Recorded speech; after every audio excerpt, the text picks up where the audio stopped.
আমি শুভেন্দু অধিকারী ঈশ্বরের নামে শপথ করিতেছি যে पश्चिम बंगाल की राजनीति में आज एक बड़ा बदलाव देखने को मिला और इस बदलाव की गूंज सिर्फ कोलकाता तक सीमित नहीं रही बल्कि ढाका तक सुनाई दी, क्योंकि पश्चिम बंगाल के नए मुख्यमंत्री के तौर पर शुवेंदु अधिकारी ने शपथ ली और इसके तुरंत बाद बांग्लादेश की राजनीति से बड़ा संदेश सामने आ गया। बांग्लादेश की पूर्वी प्रधानमंत्री शेख हसीना और उनकी पार्टी अवामी लीग ने शुवेंदु अधिकारी को जीत और मुख्यमंत्री बनने पर बधाई दी है। अब सवाल सिर्फ बधाई का नहीं है, असल सवाल है इसके पीछे छिपे राजनीतिक संकेतों का।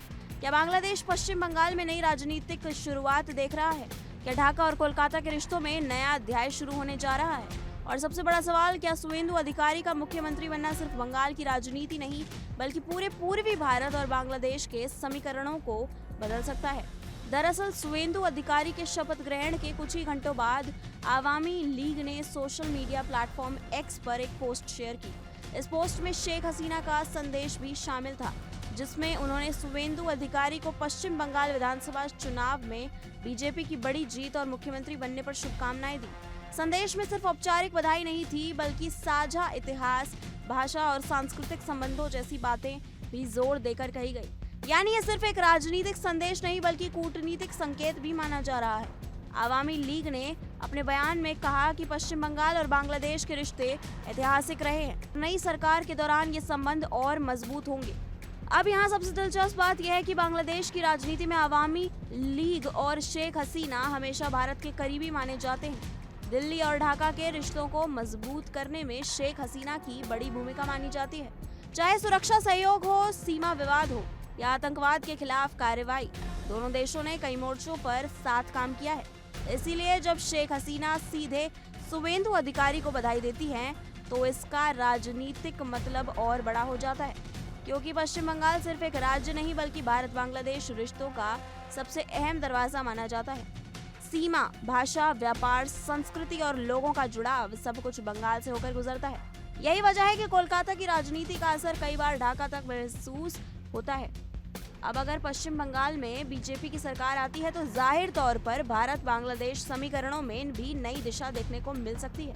शुवेंदु अधिकारी लंबे समय से बंगाल की राजनीति का बड़ा चेहरा रहे हैं और उन्होंने जिस तरह ममता बनर्जी के मजबूत किले को चुनौती दी, उसने उन्हें राष्ट्रीय राजनीति में भी बड़ी पहचान दिलाई।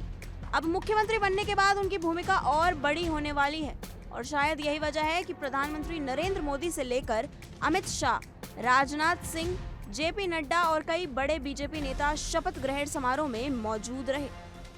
यह सिर्फ एक राज्य सरकार का शपथ ग्रहण नहीं बल्कि बीजेपी के लिए राजनीतिक शक्ति प्रदर्शन भी माना जा रहा है।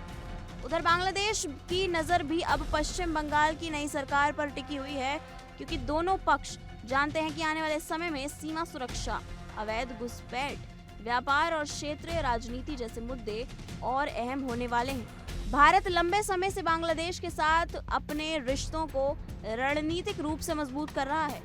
चीन के बढ़ते प्रभाव के बीच ढाका का महत्व और बढ़ गया है और ऐसे समय में पश्चिम बंगाल की नई सरकार भारत की ईस्टर्न स्ट्रैटेजी का अहम हिस्सा बन सकती है।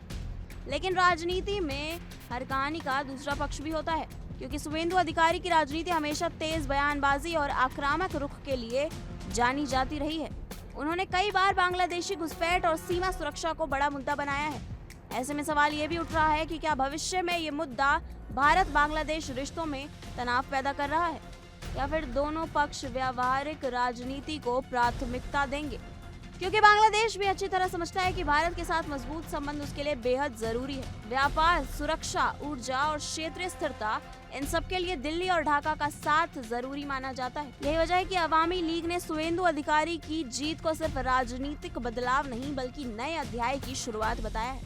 अब आने वाले समय में ये देखना दिलचस्प होगा कि पश्चिम बंगाल की नई सरकार और बांग्लादेश के बीच रिश्ते किस दिशा में जाते हैं। क्या दोनों के बीच सहयोग और बढ़ेगा? क्या सीमा से जुड़े मुद्दों पर नई रणनीति बनेगी? और क्या दिल्ली, ढाका, कोलकाता का नया समीकरण दक्षिण एशिया की राजनीति को प्रभावित करेगा?